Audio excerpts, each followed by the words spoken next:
Welcome to Training Unleashed, the show that will help you design and deliver training that's off the chain and will make a difference. Now, here's your host, Evan Hackle.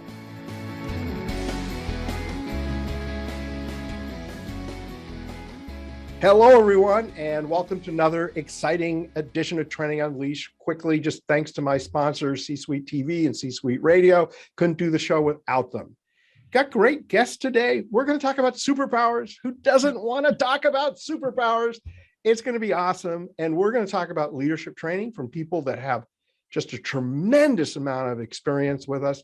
Our guests today are John Reid and Corena Chase. They are with JM Reid Group, and we'll find out more about them later.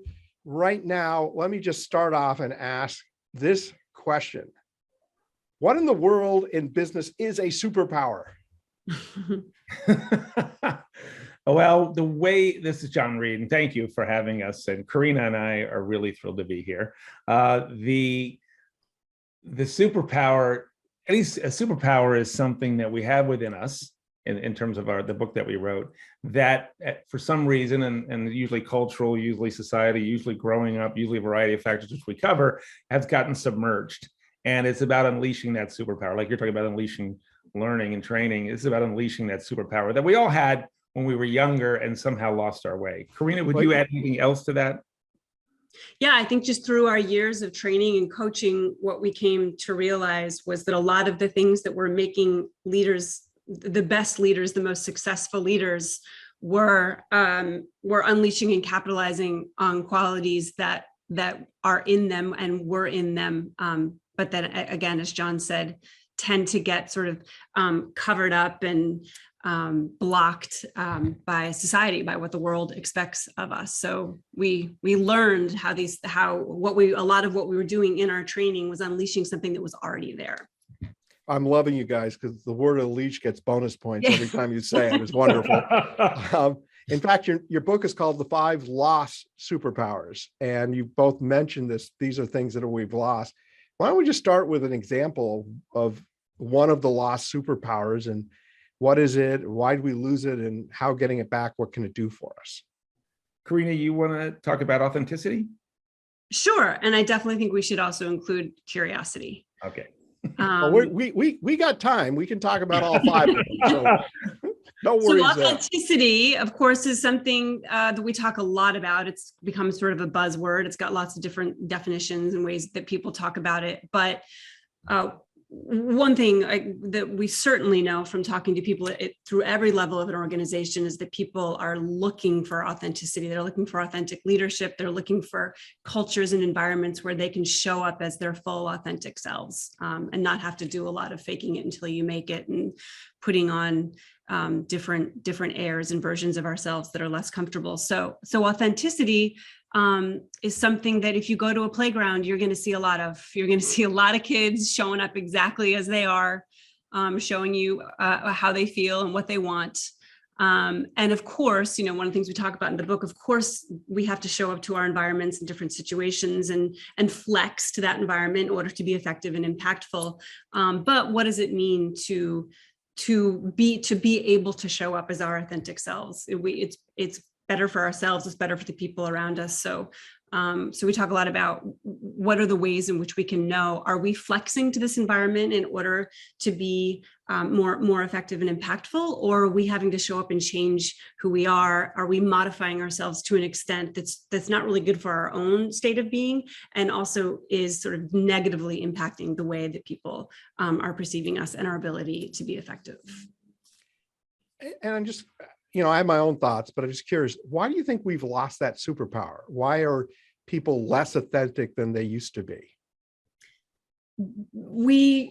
As we grow up, the world starts to give us all sorts of signals and signs and cues about how we're supposed to be. And, for some of us, it's a matter of survival. For some of us, we make ourselves smaller in order to be okay, in order to be safe. Some of us just make ourselves smaller because we get little clues that people don't like this and don't like that about us. We diminish ourselves and sort of rough up our edges to fit in. A lot of it has to do with tribe and belonging, and wanting to belong. So we sort of get some of us get smaller, some of us get bigger, but we flex and change in order to be safe, or to be okay, or to fit in. And sometimes we end up in a situation, we coach people that are, they show up and they're like, I don't even know who I am anymore. I've done so much flexing, right? And so much changing in order to be okay and be accepted that I don't even know who I am anymore. So if I want to be more authentic, what are one or two ideas that you would suggest that I incorporate in my life to be more authentic? Notice when you feel at your most comfortable and alive, and content, and with what you're doing and how you're showing up. Notice when the way in which you're showing up doesn't feel good. Notice if how people are responding to you, what they're responding to, and are the things that they're responding to things about yourself that you value. Is how you're showing up, and how people are receiving you. Are those things aligned? And do you like and enjoy and feel confident and comfortable in that version of yourself? A lot of it is really noticing and paying attention, right, to you and how you feel, and then how people are perceiving you, and what that looks and feels like. So sort of just being deliberate, meaning to take the time and evaluate and think about, is that how I would have been when I was younger? Is that who I really am? How am I conforming? Which is cool. Am I comfortable? Am I getting what I want? Am I doing what I want? Am I having fun? Playfulness is one of the superpowers in our book. Am I able to show up and be whatever level of playful is comfortable to me? And there's a lot of, and we talk about that in the book, that being authentic has a lot to do with sort of playing around with the edges of your comfort levels and how you show up to situations. Am I missing anything, John? No, I think you're spot on. And it is about, I love the word consciousness, because oftentimes we're just not conscious. Yeah. We act on autopilot, automatic thinking. We have it comes to our habit center, and we react in a certain way as leaders, and we make decisions in a certain way, and we fall into a pattern that we're not even conscious of. And so this is about going from the sort of the low ground to the high ground, or transactional thinking to more strategic. Who do I want to be, and how am I showing up, and is the best version of myself? Because there's a better version of ourselves. I as I sit here and I think we're all crafted by the world around us. I think your point is very valid.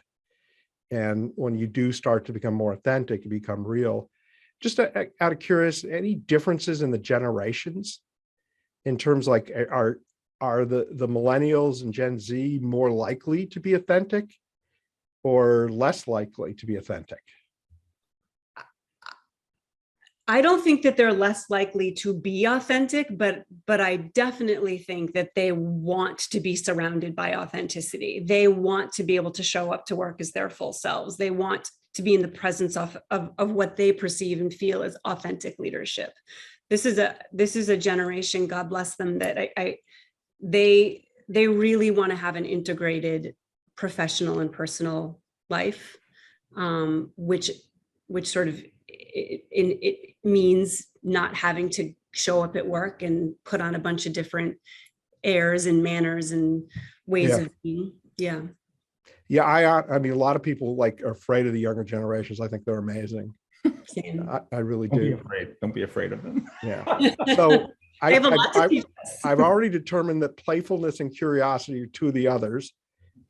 Which one do you guys want to talk about next? I mean, curiosity, we love curiosity because it's obvious that kids have curiosity. And, if you've ever hung around 2-year-old, 3-year-old, and the questions they ask and the curiosity. So you have to ask yourself sort of what happened to us, that's so obvious that it existed. And so many things happened, but at the core, a couple of things. One is, you start to get really validated for answers and not questions. The education system is all about knowing the answer and having the right answer. You go to college, same thing, you get interviewed, how was your answer? So your parents, God love them, but they're asking questions like, don't you think you should wear a jacket? Are you sure you want to hang out with those kids? They're asking leading questions. So the world around us starts to tell us, not too subtly, that answers are the way to go. And if you want to ask something and get what you want, you ask a leading question. Because, and we're told, don't ask a question you don't know the answer to, and all this other nonsense. And so you grow up in that environment, and then we start to fall in love with our own point of view. right? We're a bunch of people walking around with points of view, and we act like it's the truth, but it's just a point of view. So we're there with our point of view. We love in our point of view. We have the confirmation bias going for us, so that's great, confirming everything we think we know. And so it's really a tragedy of sorts, right? I mean, I think one of the tragedy of being a human is this idea of really wanting to be right versus wanting to learn more. You know, because right gives us, we don't have to think so much. And geez, in a crazy VUCA world, can't we just be right and not have to think, you know, with all this complexity? So curiosity is foundational in some ways to all of these. You gotta be curious about yourself. You gotta be. One of the questions that I've been grappling in my life with is, what does it cost me to be right? Yeah. Because I have this desire to be right. I have this desire to prove I'm the smartest person in the room. And yet that pushes people away. It causes me to argue about things that are completely irrelevant. And, you know, I should just let it go. Let it go. So John has designed a great, because it's really just amazing to see how hard it is to stay curious, because the world is so doing that thing, right? It rewards us in so many ways for being right and clever and smart. But John's designed a great activity that we sometimes do in our training, where you get people talking about an issue that they care about. And you challenge them to ask, what is it like 3 curious questions about the issue that they have a point of view on.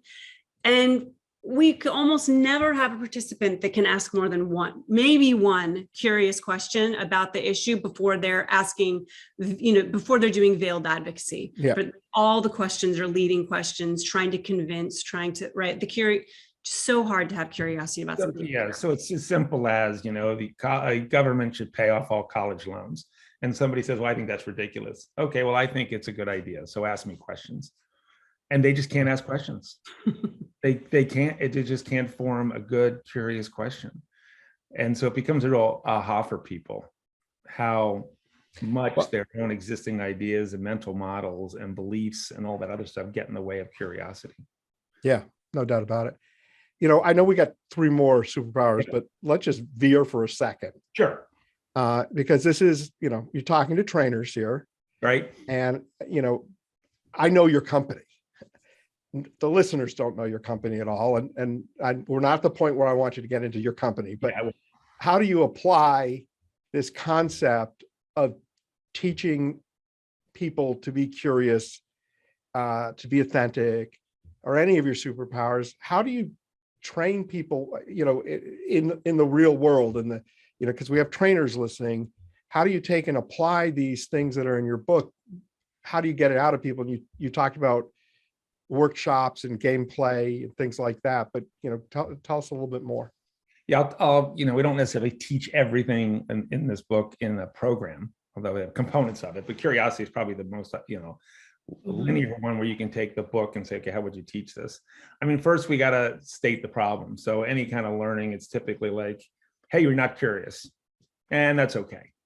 And here's why you're not curious. Your parents are to blame. Isn't that great? You know, and they ask you these questions, and then you go out and ask your customers, and this is where it becomes contextual. You ask your customers, you ask your direct employees, you ask whoever these questions, which are also leading.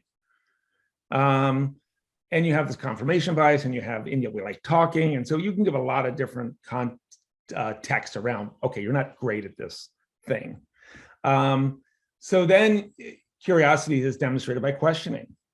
So we have this I was walking my dog once, and I thought of this activity where you show people like an office, and you say, what questions would you have? And people are like, I don't know, where's it at? You know, how many slides are in that PowerPoint? Slides in that, it's a picture, you know, it's a picture of a slide, and it's just a basic picture. And they can't come up with a question. They come up with 1 or 2 questions. Then I show them this flying cat thing I found on the internet. It's like a Star Wars flying cat thing. Everybody gasps, and everybody starts to ask a lot of questions. Very interesting. Wow, so interesting, right? So you can be curious. Look at you asking questions. So then it's like, you need to apply flying cat curiosity to this world. So let's go back to that world, that's your world that you live in, and let's get more curious. So usually it's, here's the problem we have. You have it inside you. Look what you just did. And now let's talk about what makes a great question. So that would be the flow. Yeah. And there's different types of questions you can teach people. We teach people questions that make the other person think, make the other person speculate. Don't ask the E, and there's open and close-ended, but questions that are open-ended aren't necessarily great questions because the other person doesn't have to think. It's when they have to think that they become great. So when you work with companies and help teach them leadership, what are the kind of, like when you teach curiosity, what are the changes? What are the benefits? What are the results that you guys see? Corena, you do a lot of the training on this area, and then I'll speak to it too. Well, people really start to feel that they have actually, because it's sort of daunting, right? To think like, okay, I need to become more curious in order to unleash the best in my people, or in order to ingratiate my customers to me. Of course, we want to be more curious about our customers. We want them to experience us as being wildly curious about them and what they need.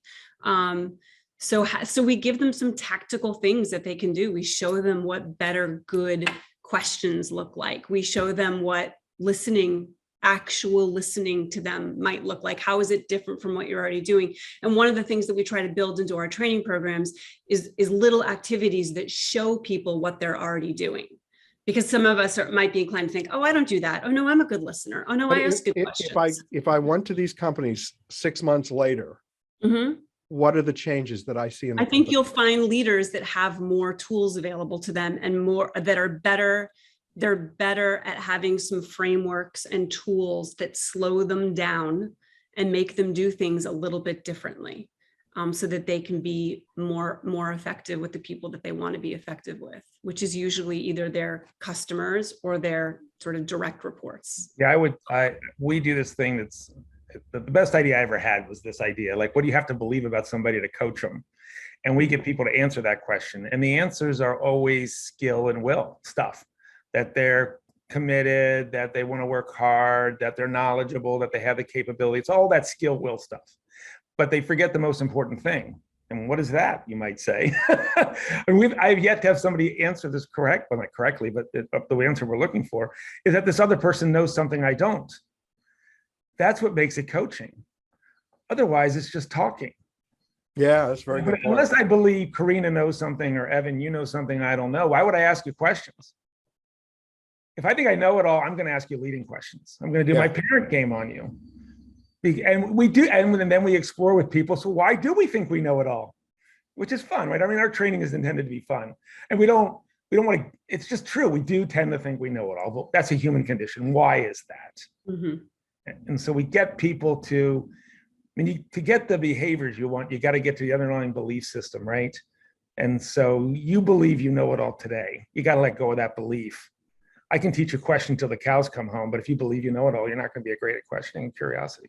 So, John, do you remember the TV show Bewitched? Yes. Come on. You looked at the color of my hair and said, I think this guy can take a I remember it too, by the way. Okay. Dude, look at you. All right. I think that single show has had such a negative impact on the world of business. How so? I remember. Because you've got Darren and you got Larry Tate. Right. Larry's the boss. Larry asked Darren to do the dumbest things, and Darren just does them. Doesn't question it. You remember that in the show? Yes. The constant theme in the show is they can't say anything negative to Larry, because Larry could just fire them, and they just got to do, because Larry's the boss. Right. Jeez. And I think it's an old construct, but yeah, it doesn't help. That still exists, right? And sometimes that's in people's minds that report to Larry now. Yeah. I mean, Larry wants their ideas. He wants to be challenged, but again, taking risk and this playfulness thing, and taking being your authentic. We do a lot of work. A lot of our training is about helping leaders create ownership in their people, right? Create accountability and ownership or help I'm going to use unleash again, unleash a sense of ownership in their people, which means that character would ask a lot of questions and make sure they understand and hopefully bring a few solutions to the table, et cetera. So that's a big part of our leadership. I had a leader I was coaching once, and he said, all my people act like children. And then I said, well, so what are you acting like? He goes, oh, I guess the dad. I'm like, yeah, you're reaping what you sow. Mm-hmm. I said, would they act like children for me? And he said, probably not. I'm like, yeah, they wouldn't, because I would treat them like adults. So, we teach people how to treat us, and we teach them about themselves in terms of how we treat them. And so it's very powerful to unleash that if you can get out of your own space and have the answers and having to think you know it all. And curiosity is a way out of that trap. So my listeners would be upset if I didn't ask what the other two superpowers are. But there's three. There's I got playful, curious, and authentic. Resilience. Resilience. So you got to be resilient, right? And then compassion. Compassionate. Yeah. So compassionate's a cool one because we had a debate when we came up with the 5. Curiosity was the first one that kind of came to us, and then we thought there must be 5, and then we debated the 5. But compassion, one of the writers is a elementary educator, get a master's degree in that, and he made the argument for compassion. He said, and I read an article recently that talked about kids, helping other kids out when they fall, even if he's the bully, they feel badly and they try to take care of them. And so compassion was an interesting addition. So those are the 5. The 2 Okay, ones. I'm going to ask you the tough question. I bet no one's ever asked you this question. Yes. What's the 6th one that never made the book? I mean, we really ended up feeling like you can get the other ones into these 5. Yeah. There wasn't one on the bubble. I mean, noticing at one point that kids notice everything, but that's a little bit like curiosity. They're constantly absorbing was one that was sort of risk-taking, we thought, but then when we did the research and we think about it for more than half a second, you go, no, risk-taking is something teenagers do. They're bigger risk takers. So it's not a childhood characteristic. I do think that, I have a saying, which is, I hope my biggest failure is yet to come. Yep. Because if it isn't yet to come, it means I've stopped trying. Right. And I do think that innovation is an important part of being successful, and that there are a lot of people who spend a lot of time being safe. I think that we thought that playfulness covers a lot of that. Playfulness is very much about playfully approaching and trying without an outcome in mind, right? Yeah. Just playing around and not thinking about why and where. I hope you appreciated the playfulness and the curiosity of my question of what the 6 was.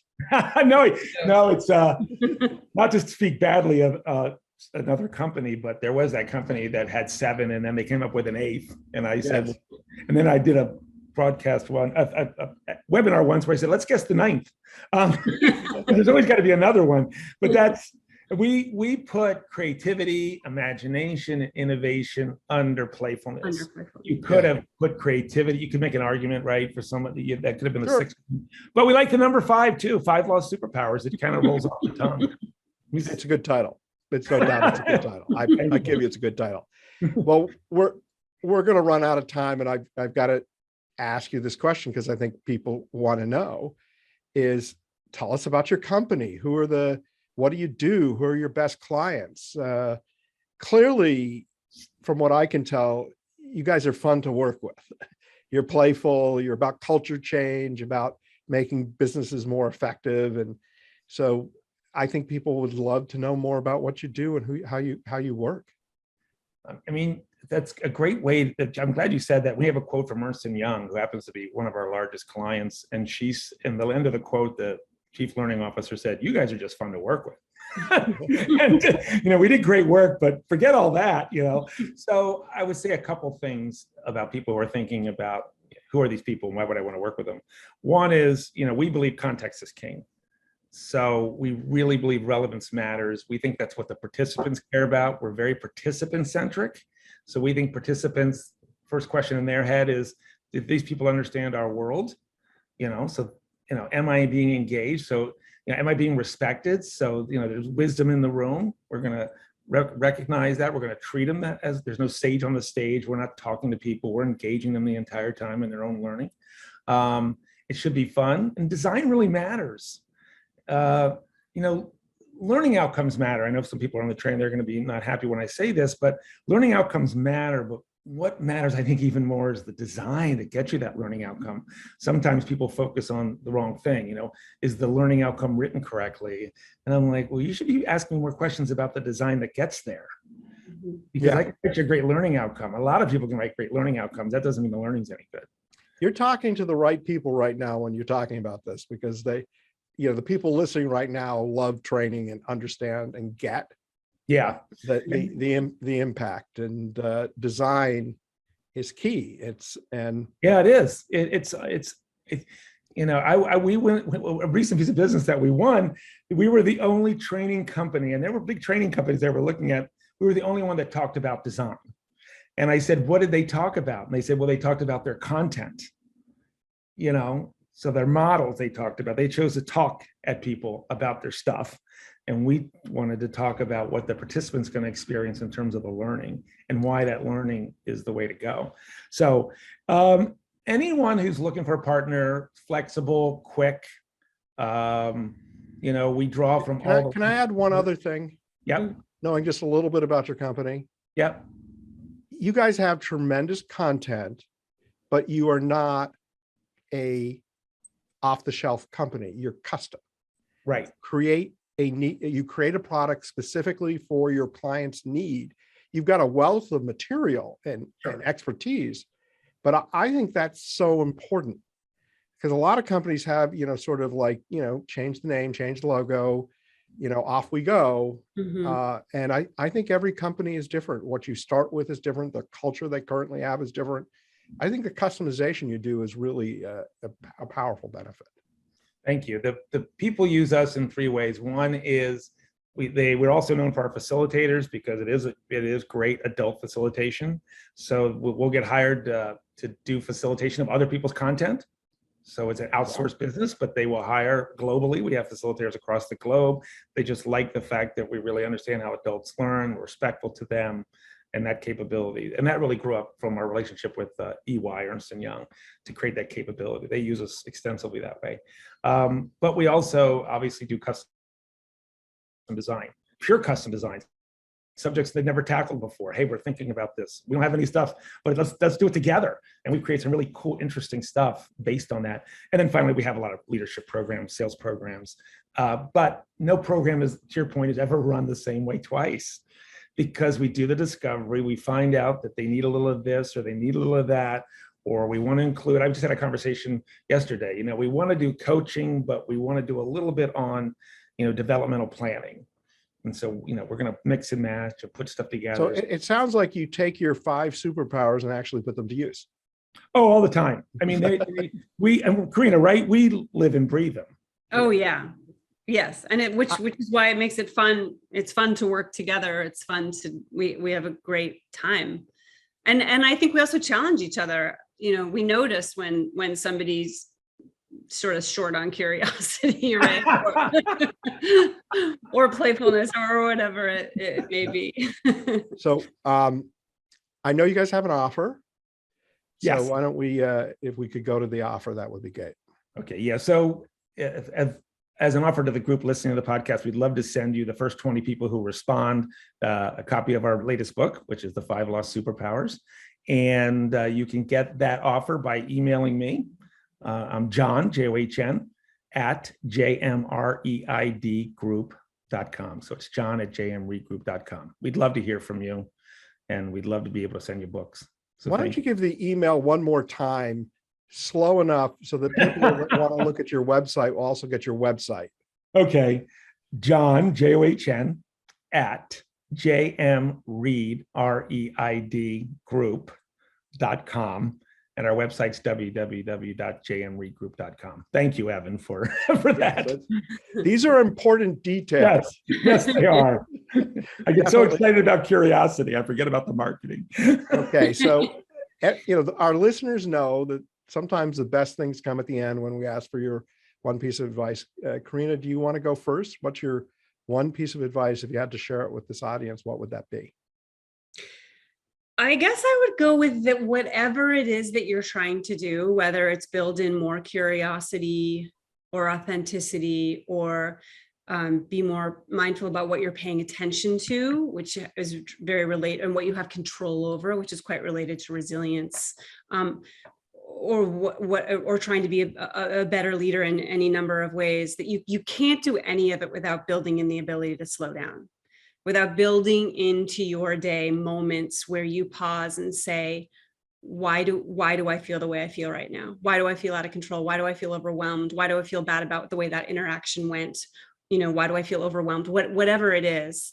But if you don't stop and pay attention to what you're feeling, especially after encounters with your people, nothing's ever going to change. So finding ways to build those pauses in and to sit with whatever discomfort you're experiencing, because all the information that you need about what you need to do differently so that you're going to have a different impact and a different experience, all that information is in those moments of discomfort that you're experiencing. So building in ways to slow down and be with them and look at them and think, what do I want to do differently so that it doesn't feel this way the next time this thing happens. It's a great tip. Really great tip. That's great. I have days where I literally go from one Zoom meeting to another, to another, to another, to another. And your brain, you never take the time. And that's Right. a great tip. That's a great, really good tip. Thank you. John? Corena's was so good. I just want to repeat it and act like it was mine, but I don't think I think the listeners will see right through that. They might. The other day I was in LinkedIn, and there was a person had posted something, and it was pretty extreme, right? They had a point of view about things, right? And I won't say what they are, but they had a strong point of view, and their title was Learning and Development Manager. And I was saddened by that, because I think my tip is always, my epiphany came when I learned the ladder of inference from Chris Argy's, the ladder of inference, we're inferential beings, and I just realized I'm a guy with a perspective. That's all I am, and that's all we all are. I have a point of view, and I can be in love with my point of view and get defensive about my point of view and focus on my point of view, or I could actually spend my time and energy trying to understand other points of view, which make me a better human. If I do that, I don't get any better by focusing on my own point of view and trying to browbeat people into that. So I think just recognize that's all you are. We're not objectively right about most things. We're just subjectively right. We have a point of view.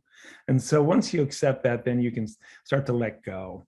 Yeah, then you're open to other people's point of view, and you become more curious. Yeah, and they respect you, and they'll listen to you. There's a line we have, the line that I heard, the gift of going second. If I can be curious about your point of view, yeah, then you'll be curious about mine. So if I can lead with curiosity, that does a lot of good things. John, that's a really good tip. Corena had a better tip, but your tip is very, very, very good. Okay. There's a competition, by the way. Thank you, Evan. Yeah, I want to thank you both for being on the show. I want to thank my listeners. Without you, we would not have a show. Really appreciate you. And I want to thank my friends at the C-Suite for being great sponsors. Thank you both again. Everyone have a great day. Training Unleashed is brought to you by Tortal Training, specializing in e-learning and interactive online training solutions for corporate, government, nonprofit, and franchise organizations. Tortal makes effective training easier. Just go to tortal.net to gain access to real-world tools that can make a difference. That's tortal.net, Tortal, tortal.net.